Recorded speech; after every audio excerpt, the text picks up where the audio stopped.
अद्भुत रामायण दशम सर्ग। रामचंद्र का महावीर को चतुर्भुज रूप दिखाना। अथ श्री रामचंद्र सीता लक्ष्मणभ्यो सह केनपि हेतुं जंगमी वनं रामो दंडकारणमिश्रितं तत्र गोविदविति प्राणवशालं विधाय सह उवाच किंचत्वारसं वै मृगयाभिवरम्। फिर सीता लक्ष्मण के साथ किसी कारण के रामचंद्र दंडकारण्य में आई। वह गोदावरी के किनारे पर्णशाला रचकर मृगाय करते हुए कुछ दिन वहाँ रहे। कदाचिरणो रावणो मोहलोकायं साम्तान्यो वसते तमादृष्ट ततो राम लक्ष्मणी च महाबलम् आटुदृष्टिताटवी सर्वा सीता दर्शनालसो रामस्य रुद्रेतस्तिवि रुदतस्या बाष्पवारी सुभवाः। एक समय महामोह से जानकी के हरण कर रावण ले गया। उनके राम लक्ष्मण देख कर सीते के दर्शन को इच्छा से संपूर्ण वन ढूंढते हुए नदी वैतृणो चाभुक्षो चक्षुश्रुभुवा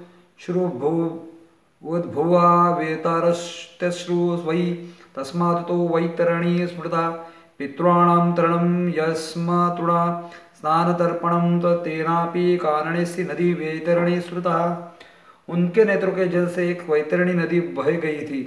आंसू विपरीत होने से वह वैतरणी कहाई जिसके स्नान दान करने से मनुष्य को पितर तरस और तृप्ति हो जाती है, उसी कारण के वैतरणी कहती है। नेत्रोदृशो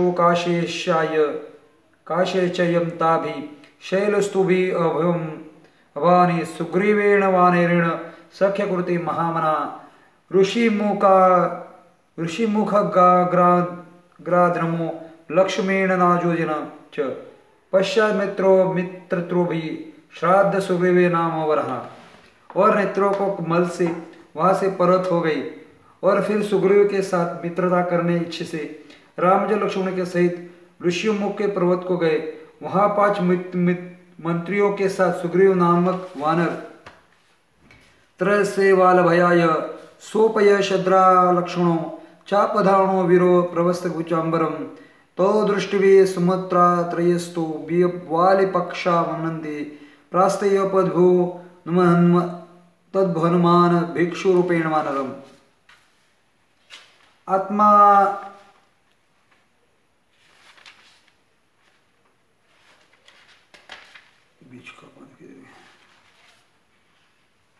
आत्मादर्शे हनुमान लक्ष्मणे को भाविनो चक्षो चतुर्भिक्रीडनम् शंख चक्र गदा ताणी वनमाले विभूषितं श्रीवत्सवक्षसी देवं पीतवासं समुच्चयन।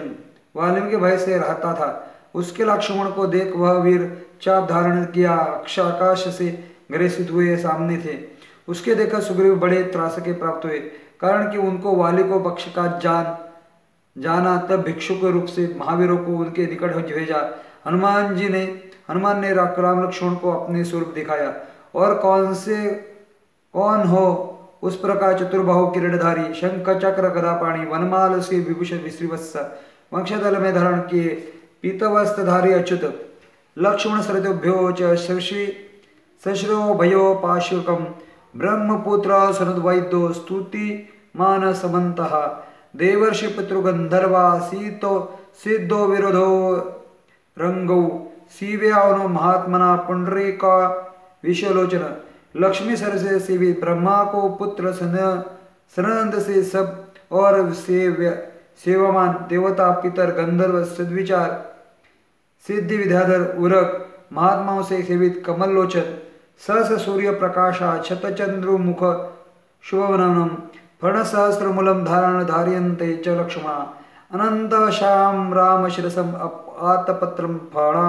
गणी ददानम सर्वलोका शेष सनिधो सिंहशैवस्तुतम। सहस्र सूर्य के समान प्रकाशमान और 100 चंद्र का समान सुंदर मुख वाले सहस्र फण धारण किए लक्ष्मण को जो अनंत है और रघुनाथ जी के सिर पर अपने फणों को छत्र धारण किया है, वे सर्वलोक नाग समूह स्तुत किया है। आत्मनाम दर्शयासि मे रामचंद्रो हनुमन्ते तद्रूपे हनुमन मनव चक्षे किमदेति विस्मृता क्षण निमल्ले पुनः सोह पश्चादद्भुतं तुत्वा नुत्वा च बहुधा सोह अपरित विभ्रदा वच। इस प्रकार रामचंद्र ने महावीर जी के प्रति अपने आत्मा को दिखाया। महावीर जी उस चपरूप को देख वह क्या है इस प्रकार विस्मत हो गए। क्षण मात्रों को नेत्र मिचकर फिर वह अद्भुत रूप देखते हुए और उनके प्रकार की स्तुति और प्रणाम कर रामचंद्र को कहने लगे, अहम सुग्रीवे चैव हनुमानस्य वानरः सुग्रीवेण प्रेषितो अहमिव युवा कौ धातुमागतम् दृष्टा वा युवा च द्विभुजो चापमानधरो परम अगत्य चानस्ता दृष्टि वदेम को भवानित। मैं सुग्रीव का मंत्री हनुमान नाम वानर हूँ। सुग्रीव ने भेजा है दिखायो कि यह कौन है। आपको धनुष्य बाण धारण किया देखकर अकर कुछ और ही प्रकार से दिखा, कही आप कौन हैं।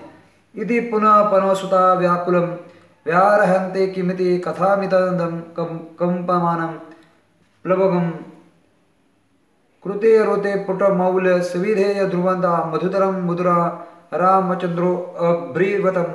इधर श्रीमद्रामायणे वाल्मीकि आदि काव्यम अद्भुतकांड श्री राम चतुर्भुज रूपम दर्शनम नाम दशम सर्गा। इस प्रकार व्याकुलता से कहते महावीर के वचन सुन यह क्या है इस प्रकार कहकर प्रचिति होते हुए और हाथ देखकर सिर झुकाए वचन कहते महावीर रिज से उदार पूर्वक रामचंद्र बोले इत्यादि ब्रह्म श्रीमद अकाल भाष्टिकीय चतुर्भुज रूप दर्शन नाम दश सर्गा।